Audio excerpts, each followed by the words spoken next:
Kitu cha kwanza usisahau kusubscribe, kulike na kucomment na hii. Yes, habari hii nilionayo ni habari ambayo ni nzuri lakini mbaya sana kwa dunia inayokoelekea. Maana dunia inakoelekea sio sehemu nzuri, kwa sababu kwamba hata unabii, hata Yesu Kristo alisema pale mtakapoona mataifa yanagombana, mataifa makubwa, ndipo ufalme wa mwana wa Adamu unakaribia, kwamba dunia itakuwa na mambo mengi na wandugu kwa ndugu watachukiana, familia hazitafahamiana, yani tena vile matukio ya kishetani yatakuwa ni mengi, kwamba wanaume watakuwa wanatembea wao kwa wao, yani kuwa mashoga, wanawake kusagana, kujiuza, kutembea uchi. Hizo ni dalili zilizotabiriwa kutoka zamani, kutokana na manabii na mitume wa Mwenyezi Mungu. Fabidigo TV tumekuja leo kuwapa taarifa ambazo zinasikitisha kwa dunia hii tunakoelekea. Yani kuna watu wanaamua tu kuanzisha vita ili tu ambapo watu waweze kufa, ndo wenyewe wanafurahi, kwa sababu ni kama kafara zinatoka, kwa sababu wao ni viongozi wakubwa, wanatoa kafara kwa njia hiyo ili waendelee kuwepo katika dunia hii na kuwa vizuri katika uongozi wao. Maana wao wapo kwa ajili ya dunia, mambo ya mbinguni hawajui. Hao ni viongozi wa sasa wengi sana katika dunia ya sasa.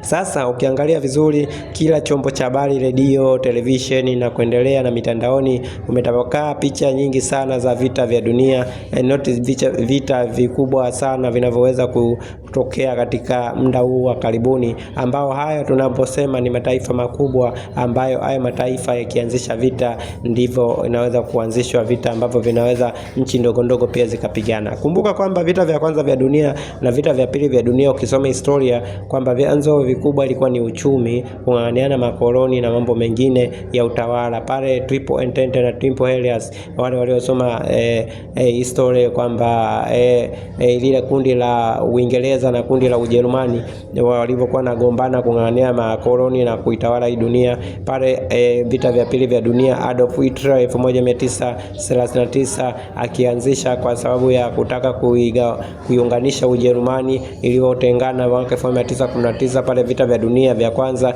vilivyokuwa vinaisha na makoloni yote ya Ujerumani yalipokonywa na Muingereza, na Muingereza alisimamia makoloni ikiwemo koloni la Tanganyika ambalo lilikuwa koloni la Ujerumani. Tayari huyu hapa Muingereza alikuwa anachukua, kwa sababu tayari alishashinda vita kupitia kundi lake, ambao kundi lake lilikuwa na USA, Marekani, ambao walikuwa kama washiriki wa Uingereza. Kumbuka kwamba Uingereza na Marekani, ukisoma historia, ni marafiki kutoka zamani, kutoka vitabu vile tulivyosoma vya sekondari, shule ya msingi hadi chuo kikuu. Ukisoma historia itakwambia sana Marekani na Uingereza ni marafiki. Pia kwa sasa hivi amejitokeza nchi ya Israel kwamba ipo karibu sana na Marekani, na kipindi hiki ni kipindi kibaya cha kuonekana kwamba Israeli ndo anashambulia sana kuwashambulia Irani. Sasa hapo nilikuwa na kuambia kama tu historia pale Vasco da Gama alivyoamua kutaka kuifanya dunia ili aweze kuichukua iwe chini yake, na akaweza kuwaunganisha Wajerumani ili waweze kuanzisha vita vya pili vya dunia, na vikaisha 1945. Na ukiangalia kwamba Ujerumani walishindwa na kundi lao na kundi la Uingereza lilifaulu. Sasa basi walishatabiri wengine na manabii wengi kwamba vita vya tatu vitaanza kwa njia gani pale makoloni au mataifa makubwa yatakapokuwa napingana kiuchumi, na kwamba vipi na vipi. Hichi nilikuwa naongea kama mtaasali au utangulizi wa kwamba vita vya dunia vinaanza vipi. Chokochoko inakuwa ni mataifa makubwa. Unajua mataifa makubwa akiwa nagombana, yani mataifa makubwa kiuchumi, kijeshi na kiuongozi pia akiwa nagombana, lazima vita vitakuwa ni vikubwa, kwa sababu wale mataifa yanakuwa na washiriki wengi wa kuwashirikisha. Baadaye mtaanza kugombana nyie kwa nyie mpaka vita vinakuwa dunia nzima. Sasa tunamuomba Mungu, Mwenyezi Mungu atuepushe tu katika hichi kitu na mambo ya siasa haya. Sisi tumeleta hii habari kwa sababu si kazi yetu ni kuleta habari. Okay, sasa nimeleta makala ya habari ambayo nitasoma kama ilivyoandikwa. Kwa sababu gani nasoma? Ili muweze kuelewa kwamba sisi habari tunapata kupitia kupitia vyanzo vya habari vyetu ambazo zinatokana na watu walioko huko wakiwa wanatutumia habari na tukizileta kwenu. Sasa kumsikiliza hadi mwisho, na baada ya kusoma nitachambua kwa nini imekuwa hivi. Asante sana. Nasoma kama ilivyoandikwa. Marekani na Irani zinafanya duru mpya ya mazungumzo yasiyo ya moja kwa moja mjini Geneva, Uswisi leo kwa lengo la kumaliza mzozo wa muda mrefu kuhusu mpango wa nyuklia wa Tehran. Mazungumzo haya yanafanyika huku mvutano wa kijeshi na kisiasa ikiendelea.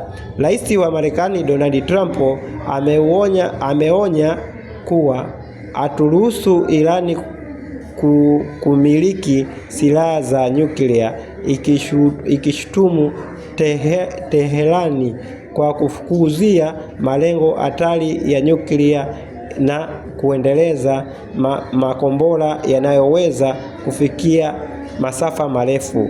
Irani imekanusha madai hayo na kusisitiza kuwa mpango wake ni wa amani na makombora yake yana masafa ya kilomita 2000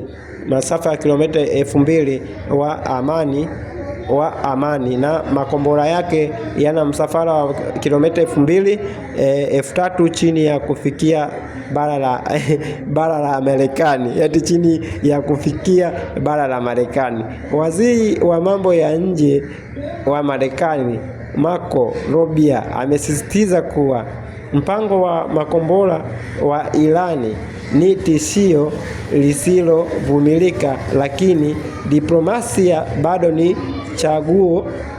Kwa upande wa Irani, waziri wa mambo ya nje Abbas Araghchi amesema nchi yake iko tayari kujibu maswali, lakini haiwezi kuacha haki yake ya teknolojia ya nyuklia kwa matumizi ya amani. Mazungumzo haya yanafanyika baada ya maandalizi makubwa ya kijeshi ya Marekani katika Mashariki ya Kati, hatua iliyoongeza hofu ya mzozo mkubwa zaidi. Sikiliza hadi mwisho, naendelea kusoma watazamaji wetu ili muweze kuelewa. Amesema mataifa kadhaa ya eneo hilo yameripotiwa kushinikiza Washington DC kuepuka vita. Geneva inaonekana kama fursa ya kuepuka marudio ya mashambulizi ya mwaka jana yaliyohusisha Israel, Irani na Marekani.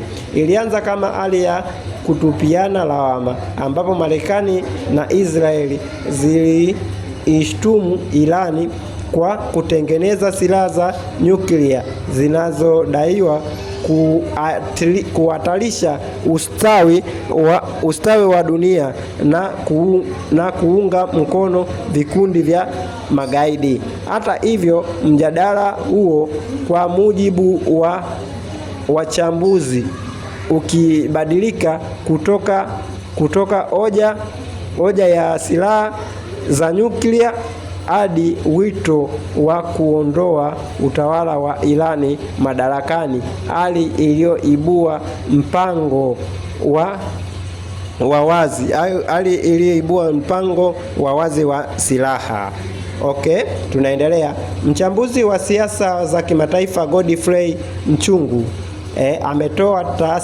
ametoa tathmini yake kuhusu mwelekeo na mizizi ya mgogoro huo unaoendelea kushika kasi. Uchambuzi huu unaangazia hatari za kiuchumi zinazotokana na mgogoro huo, hususan katika masoko ya nishati na biashara ya kimataifa.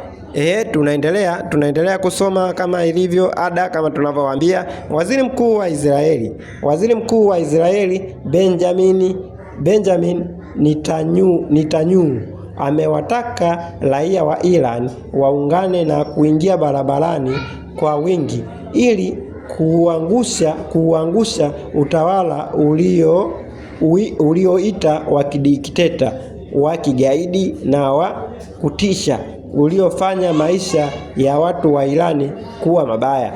Akiongea leo Machi 1, 2026, Netanyahu amesema uvumilivu na kujitolea kwa wana Irani hautakuwa wa bure, na kwamba msaada walioutaka kutoka Marekani na Israeli umeshawasili, na sasa ni wakati wa kuungana kwa ajili ya jukumu la kihistoria la ukombozi na kukata minyororo ya udikteta. Okay, tunaendelea kusoma kama ilivyoada, kama unavyoona. Yes, amesema enyi raia wa Irani, wa Paris, wa Kurudi, wa Azeri, wa Shweji, yani wa Haweji na wa Baruchi, sasa ni wakati wa kuunganisha nguvu zenu ili kuangusha utawala huo na kuhakikisha siku zenu za baadaye zinakuwa njema. Msaada umefika, msisubiri mikono mitupu. Tokeni mitaani, kuwa na mamilioni ya watu mitaani ili kumaliza kazi, ili kuangusha utawala wa hofu ambao umefanya maisha yenu kuwa machungu. Huyu ni waziri wa Israeli ambaye amewaambia wa Irani, yani kwamba wafanye maandamano ili waweze kuokolewa. Kwa wenyewe wa Israeli na Marekani wanajidai kwamba wanaenda kuwaokoa wana Irani, kwamba wanavyoonewa. Okay.